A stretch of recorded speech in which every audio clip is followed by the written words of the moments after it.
ಸಂಪುಟ ವಿಸ್ತರಣೆ ಬೆನ್ನಲ್ಲೇ ಮೈಸೂರಿನಲ್ಲಿ ಭಿನ್ನಮತ ಸ್ಫೋಟ. ಕೈಪಾಳ್ಯದಲ್ಲಿ ಹಿರಿಯ ನಾಯಕರ ರಹಸ್ಯ ಸಭೆ, ಶುರುವಾಯ್ತಾ ಹೊಸ ಬಂಡಾಯ. ಸಚಿವರಾಗದಿದ್ದರೂ ನಮ್ಮ ಶಕ್ತಿ ತೋರಿಸ್ತೇವೆ, ಹೈಕಮಾಂಡ್ಗೆ ತನ್ವೀರ್ ಸೇಠ್, ಮಹದೇವಪ್ಪ, ವೆಂಕಟೇಶ್ ಓಪನ್ ವಾರ್ನಿಂಗ್.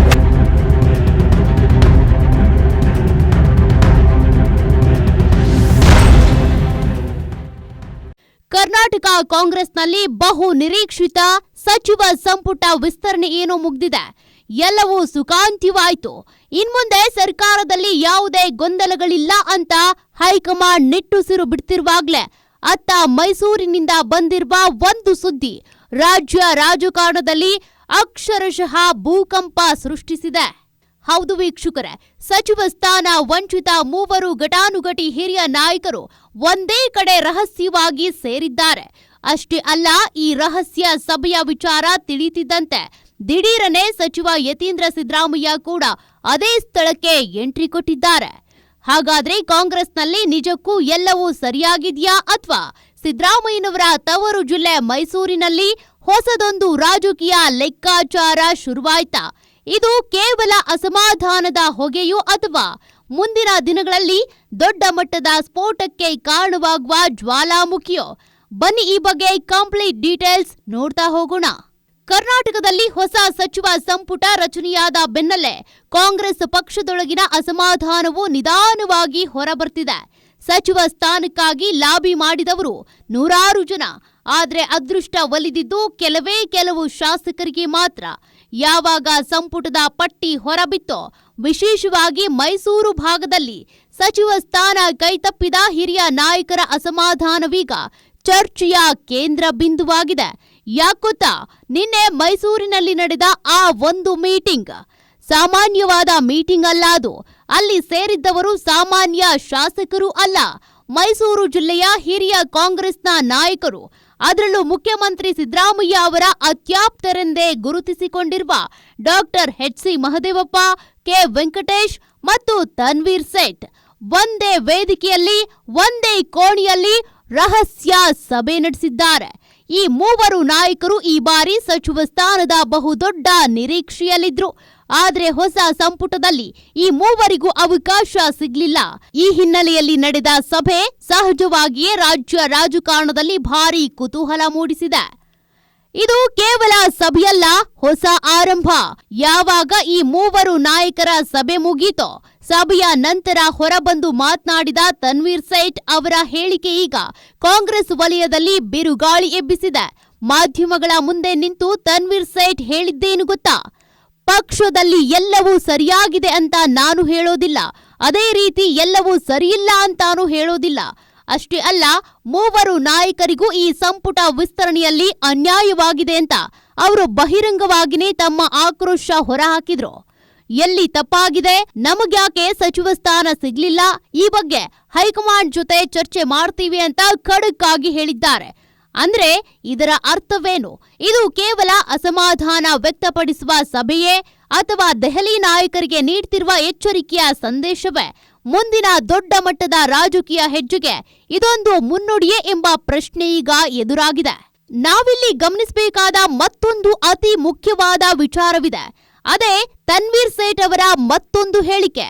ನಮ್ಮ ಶಕ್ತಿಯನ್ನ ಪ್ರದರ್ಶಿಸಲು ನಾವು ಸಚಿವರೇ ಆಗ್ಬೇಕಿಲ್ಲ. ನಮ್ಮ ಮೂವರಿಗೂ ನಮ್ಮದೇ ಸಮುದಾಯಗಳ ದೊಡ್ಡ ಬೆಂಬಲವಿದೆ. ಸೂಕ್ತ ಸಮಯ ಬಂದಾಗ ನಮ್ಮ ಶಕ್ತಿಯ ಬಗ್ಗೆ ಮಾತನಾಡ್ತೀವಿ ಅಂತ ಅವರು ಗುಡುಗಿದ್ದಾರೆ. ರಾಜಕೀಯದಲ್ಲಿ ಈ ಮಾತಿಗೆ ಬಹಳ ಆಳವಾದ ಅರ್ಥವಿದೆ ವೀಕ್ಷಕರೇ.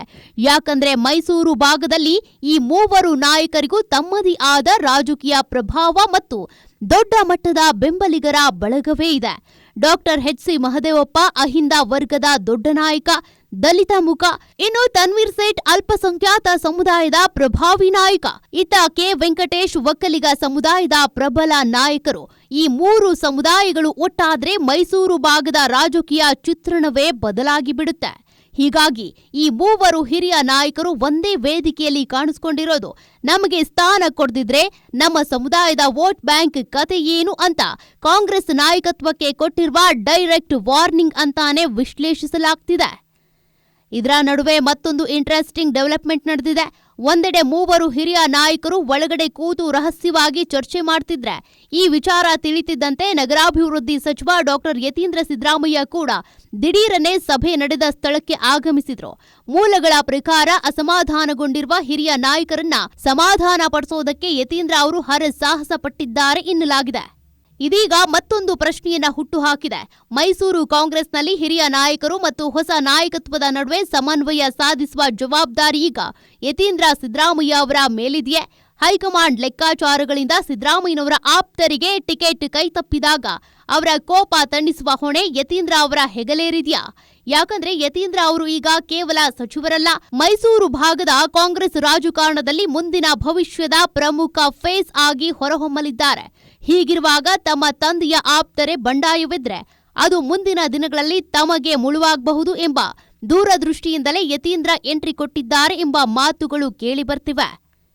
ಇದೇ ವೇಳೆ ಸಿದ್ದರಾಮಯ್ಯನವರ ನೆರಳಿನಂತಿರುವ ಆಪ್ತ ಸ್ನೇಹಿತ ಡಾಕ್ಟರ್ ಎಚ್.ಸಿ. ಮಹದೇವಪ್ಪ ಹೇಳಿದ್ದೇನು ಗೊತ್ತಾ?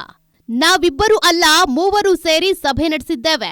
ಸದ್ಯಕ್ಕೆ ರಾಜಕೀಯದ ಬಗ್ಗೆ ಮಾತನಾಡೋದಕ್ಕೆ ನಾನು ಬಯಸೋದಿಲ್ಲ. ಎಲ್ಲಿ ತಪ್ಪಾಗಿದೆ ಎಂಬುದರ ಕುರಿತು ನಾವು ಚರ್ಚಿಸಿದ್ದೇವೆ ಅಂತ ಹೇಳಿದ್ರು. ಮಹದೇವಪ್ಪನವರ ಈ ಮೌನ 1000 ಪದಗಳಿಗಿಂತ ಹೆಚ್ಚು ಅಪಾಯಕಾರಿ. ಎಲ್ಲಿ ತಪ್ಪಾಗಿದೆ ಅಂತ ಅವರು ಕೇಳುತ್ತಿರುವ ಪ್ರಶ್ನೆ ಯಾರಿಗೆ? ಸಿದ್ದರಾಮಯ್ಯನವರಿಗ, ಡಿ.ಕೆ. ಶಿವಕುಮಾರ್ ಅವರಿಗ ಅಥವಾ ಮಲ್ಲಿಕಾರ್ಜುನ್ ಖರ್ಗೆ ಅವರಿಗ? ಈ ಒಂದು ಪ್ರಶ್ನೆಗೆ ಕಾಂಗ್ರೆಸ್ ಹೈಕಮಾಂಡ್ ಯಾವ ಉತ್ತರ ನೀಡಲಿದೆ ಅನ್ನೋದೇ ಈಗಿರುವ ಅತಿ ದೊಡ್ಡ ಕುತೂಹಲ. ವೀಕ್ಷಕರೇ, ಸದ್ಯಕ್ಕೆ ಈ ಮೂವರು ನಾಯಕರು ದೆಹಲಿಗೆ ಹೋಗ್ತಾರಾ ಅಥವಾ ಹೈಕಮಾಂಡ್ ಇವರನ್ನ ಕರೆಸಿ ಮಾತನಾಡುತ್ತಾ?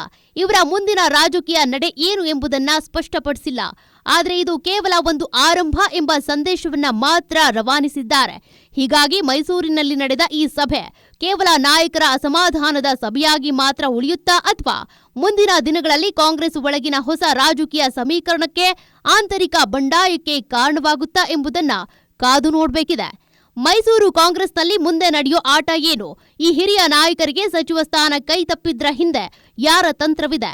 ನಿಮ್ಮ ಅನಿಸಿಕೆ ಏನು? ನಿಮ್ಮ ಅಭಿಪ್ರಾಯವನ್ನ ನಮಗೆ ಕಮೆಂಟ್ ಮಾಡಿ ತಿಳಿಸಿ. ನಮಸ್ಕಾರ.